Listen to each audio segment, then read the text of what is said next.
Hey everybody, it's Hedwig here. Long time no see, right? I apologize for the long break. I was losing motivation to continue this channel, based on how the quality of my content was deteriorating. A break helped me recover my strength, so now I'm back with a video I poured my heart into. I hope you guys like it. Please like and subscribe. Now let's get on with the video. Hinata silently stared at the ceiling. The shadows waltzed around the room, forming the shape of a hand, a cloud, and then a tree. An uncomfortable feeling bombarded his chest, a feeling of tiredness. But he couldn't sleep. Hinata knew he should take his pills to help with his insomnia. But today, he just stared at the ceiling the whole night, peering at the swaying shadows. Hinata, Ukai was exasperated. It was clear from his expression, specifically the way he scrunched his eyebrows, lowered his voice, and hunched his posture. Hinata clutched onto the colorful volleyball, waiting for coach to speak. Go sit on the bench.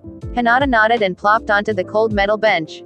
He heightened his auditory senses, focusing on the squeaks of shoes, slapping of balls, and cheers of satisfaction. As Hinata started to savor the moment's serenity, Coach Ukai sat right beside him. Hinata, you haven't been performing well these days. This is not a fiddling matter. Hinata nodded. He stared at his sleek red striped sneakers, twiddling his feet. We've decided to. Ukai's voice diminished down to a faint whisper. Fluffy clouds bombarded the gym, caressing Hinata with its soft grip. The sweet aroma of lollipops arose, as well as the sounds of a glimmering flute. Are you listening to me? Hinata snapped out of his hallucination, jerking his head up. Coach Ukai sighed. We decided bench you, until you get better, alright.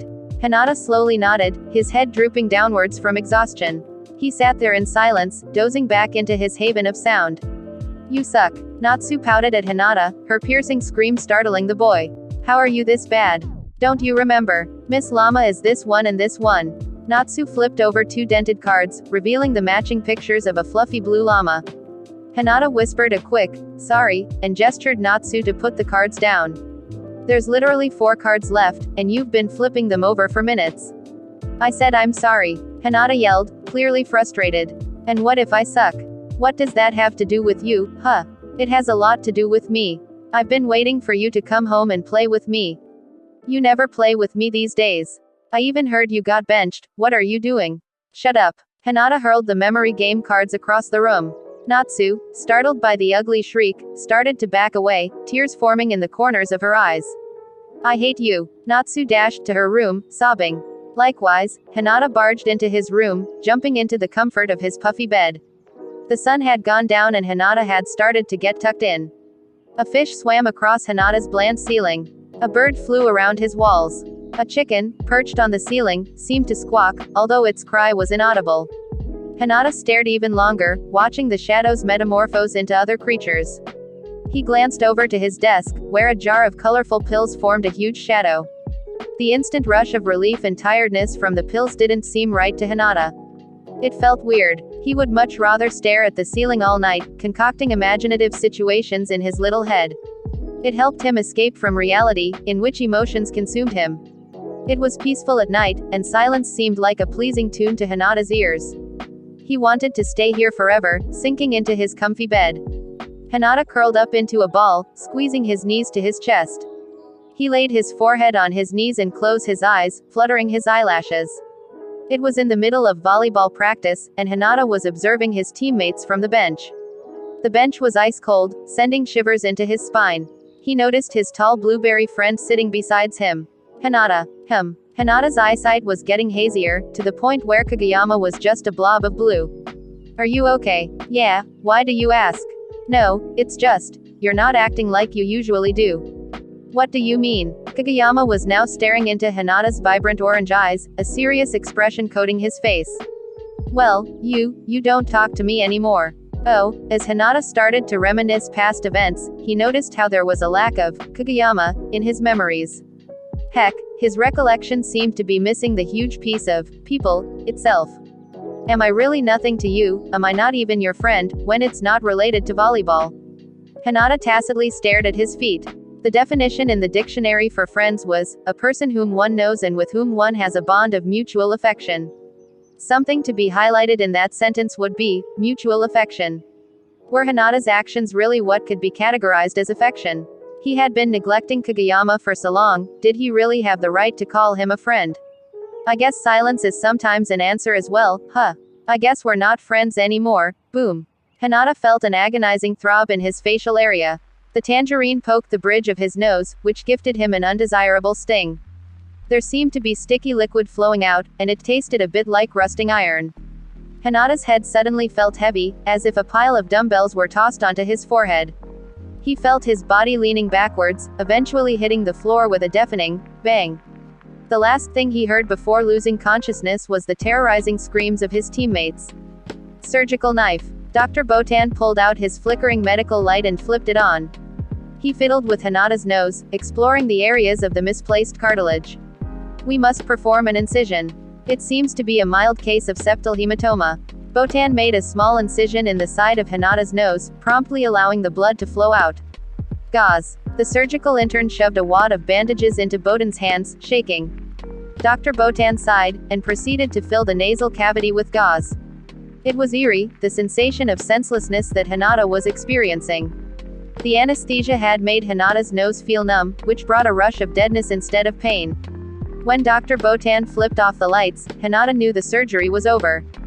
Hinata woke up to a bland white ceiling ominously staring down at him.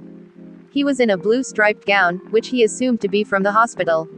Before he could furthermore explore his surroundings, the door to his chamber opened, as Dr. Botan stepped in. Good afternoon, Hinata Shoyo. May I sit down? Hinata nodded as Botan slumped onto the black chair beside his bed. Your surgery was successful, fortunately. You had a mild case of septal hematoma. It seems the force from the hit you took pulled the lining away from the cartilage, allowing blood to collect between the two. Hinata nodded, not understanding a thing of what the doctor was saying. However, there's a more serious issue. I see you were diagnosed with insomnia, from your previous medical records, am I correct? Yeah, Hinata managed to speak up, despite his croaky voice. Are you taking the pills? Every day. Hinata avoided the spirited gaze of Botan, and silently stared at his sleeves. Botan let out a crestfallen sigh. You must take your pills. This is to every extent my personal opinion, but I believe this accident was caused by your insomnia. One symptom of insomnia is the delay of reaction speed. Your teammates reported that as the magnificent player you are, you would have effortlessly evaded the shot. Hinata silently nodded. He recalled his memories from previous matches, the Great King's speedy serve, Ushiwaka's powerful spike, and Yamamoto's calculated hit. He performed a show of facile receives for these powerful attacks, so, why couldn't he evade Asahi's? Hinata, please trust me and take your pills. I promise you will get better. You'll be able to get back to the olden days, when you were so much brighter. You do want to go back, am I correct?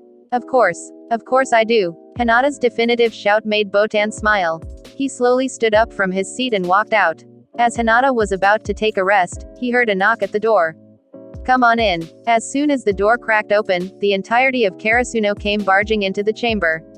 All were crying and hastily questioning Hinata to see if he was fine. I'm fine, everybody, sorry for worrying you all. The entire team bundled up around Hinata, letting out sighs of relief. Asahi was apologizing, believing it was entirely his fault. From a third person's point of view, it'd have been easy to spot an anomaly in this room, Kageyama in the corner. Guys. Sorry to break the mood, but can I talk to Kageyama alone? The teammates glanced at each other and left, willingly, after noticing a strange tension between the two. As soon as Kageyama and Hinata were left alone in the room, it was immediately filled with a deafening silence. The one that broke the silence was Hinata, who had barely built up the courage to speak up. Kageyama. Kageyama silently glared at Hinata menacingly. Despite the threat, Hinata managed to throw out the words he had been wishing to say. I'm sorry. Sorry. For what? For saying we weren't friends. Your apology doesn't change the fact that you don't think of me as a friend, does it? That's not what I meant. I wasn't sure if I had the qualification to be your friend, what does that mean? I was thinking about how I've been neglecting you, I didn't think I was good enough to be your friend. Kageyama stared at Hinata, dumbfounded. By observing his expression, it was quite clear that this was not the answer he was expecting, at all. It was Kageyama who broke the brief silence, which had followed soon after Hinata's confession. Oh, I guess I misunderstood you bad, didn't I? Hinata nodded, relieved to hear the familiar soft tone. Thanks for being courageous enough to talk to me. I'm sorry for misunderstanding you. Yeah, Hinata smiled. I'm kind of sleepy, can I go to bed? Kageyama nodded as he hesitantly held Hinata's small hands. Sweet dreams. Here's an extra little treat for you loyal subscribers. Heart be expecting some fluff. I like you. The confession took place in the middle of the road, coated with soft snow. Kageyama's voice rung throughout the night, as he boldly held out a bouquet of blood-red roses. The blueberry's ears were cherry red, burning hotly despite the cold weather. Hinata was dazed. He couldn't believe Kageyama was confessing to him, right at this moment. Every time Kageyama's hands met his, butterflies had bombarded his stomach, making his face heat up. He knew deep down that he had a big fat crush on Kageyama, but he had denied it every single time. He couldn't lose his friend again, especially after he actively helped him recover from his insomnia. Hinata recalled a time where he had told Kageyama about his ideal confession. Hinata, what's your ideal confession?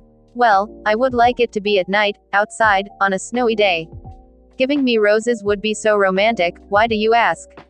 No, it's nothing, Hinata chuckled at how Kageyama had deliberately asked him, just for this specific moment. Kageyama slowly looked up, wincing. He had been silently waiting for Hinata's reply, which had never come. Is that a no? Kageyama's arms seemed to lose its confidence from earlier, as they dropped down in disappointment. No stupid, of course it's a yes. Hinata bounced into Kageyama's arms, snuggling into his warm arms. Kageyama's ears heated up on the spot, until it was as red as a tomato. After a short moment of confusion, Kageyama hugged the little tangerine back, as the clock hit 12 on a snowy night.